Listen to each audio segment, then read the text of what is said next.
This Tuesday, I'm joined by General Dominique Trinquand, military specialist, former military envoy to NATO and the EU, and more recently, permanent military representative at the United Nations. You're very welcome to the programme. Good. Now, today we're going to take a look at the security situation in the Sahel and West Africa in the wake of Sunday's attacks in Grand Bassam, the beach resort outside Côte d'Ivoire's economic capital, Abidjan. Now, the attack has been claimed by Al-Qaeda in the Islamic Maghreb, or AQIM as the acronym goes in English, leaving at least, 15 civilians dead for now, as well as 3 special forces troops.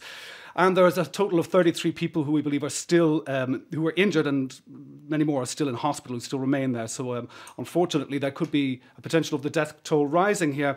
Now, General, AQIM had stated that they were targeting what they call dens of sabotage and conspiracies in reference to last Sunday's attacks. And there had been warnings of an imminent attack. Côte d'Ivoire, however, still has a well-grounded security service. In your opinion, what went wrong? I think in the context of these attacks of AQMI, generally in Africa, you can't stop the attack. You've got three things to do. First, gather intelligence in order to provide sufficient security in the country. Apparently, you can't have 100% safety in the country. Then you've got to react very quickly. That's what the Ivory Coast forces did. That's why you've got 3 soldiers who were killed, because they reacted very quickly. I mean, in less than 20 minutes, which is the time frame, roughly. And then, afterwards, you have to gather intelligence. That's what Ivory Coast government is doing, and trying to find from where the weapons were coming, from where the people were coming, to try to stop the next attack. But never you will have 100% of chance to stop that. Now, the Ivorian Interior Minister, Ahmed Bakayoko, said on Monday that the attacks, however, had been preceded by warnings. Would these have been telephone warnings, like, let's say, the IRA used to do back in the 1980s, where you would have a phone call to a journalist or to a media organization to give a warning? Is that what he's talking about, or something? Was he just saying there were elements coming out of the woodwork, basically? Yeah, I mean, the elements are usually intelligence gathered by specialist agency who have people everywhere, and they know that there are movement, that there are newcomers, that there are weapons, that there is a preparation in an area where usually you've got nothing. And that's the sort of warning you've got. So that's going back to my first point. Intelligence is of essence, and intelligence is not only provided by the specialist, but also by the citizens. Now, let's look at Opération Barkhane that succeeded Serval, Operation Serval in 2014. Now, this operation has at least 3,500 soldiers deployed across 5 countries in the region. That would be Burkina Faso, Mali, Chad, Mauritania and Niger. And this, of course, is to combat jihadist insurgencies. Now, with the string of attacks in Mali, Burkina, and now in Côte d'Ivoire, is it failing? Is this operation failing? Or should at least the strategy be reconsidered here? No, there is a certain amount of success. You've got no big attacks, no large-scale attacks. They have destroyed a lot of logistic. They are disrupting all the movement between Libya and all the rest of the South Sahel. So this is where they have succeeded.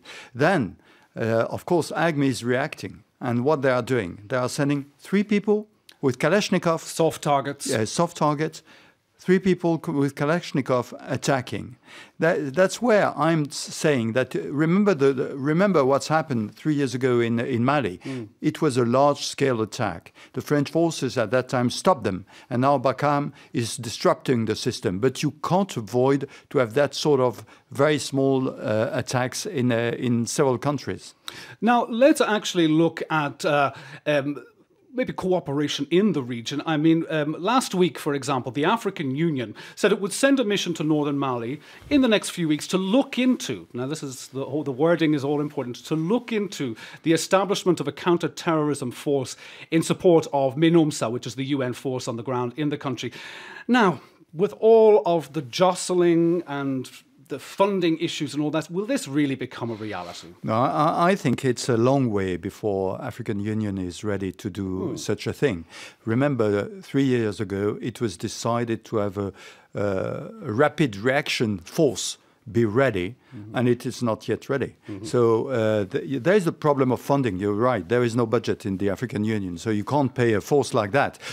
Several countries probably have the specialists ready to fight against counter-terrorists. That's what they are doing with the French, with the G5 in this region of Sub-Sahel. So cooperation between these countries is going better, but it's more a regional organization, sub-regional, organization than an African Union, which is a big machine with no money and which can think about it.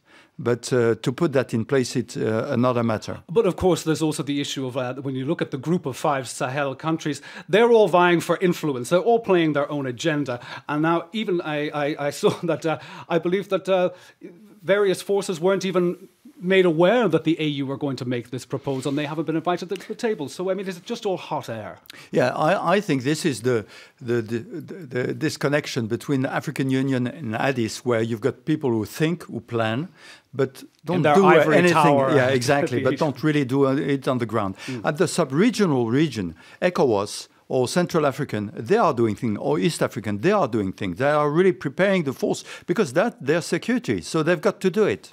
Now, let's have a look at today's visit from we have France's Foreign Minister Jean-Marc Ayrault and the Interior Minister Bernard Cazeneuve have arrived in Côte d'Ivoire today, and this, of course, is in the wake of the attack. Now, what can France actually offer here? What is France going to be offering here? Because we've already seen, like, what can they put on the table? Because the resources and everything that France has put in place because of the attacks of last year and in November of 2015, the resources are stretched to the limit. Yeah, exactly. What can they offer? They can offer a share of intelligence, cooperation in formation, in training, and specific training, really anti-terrorist training, where the French forces are not too bad, and sharing the intelligence. You know that there is a big headquarter in N'Djamena, which is providing a lot of intelligence from all the country, and sharing intelligence between the African country, which is a funny thing, is provided by foreigners, by European, by French, by British or US. Well,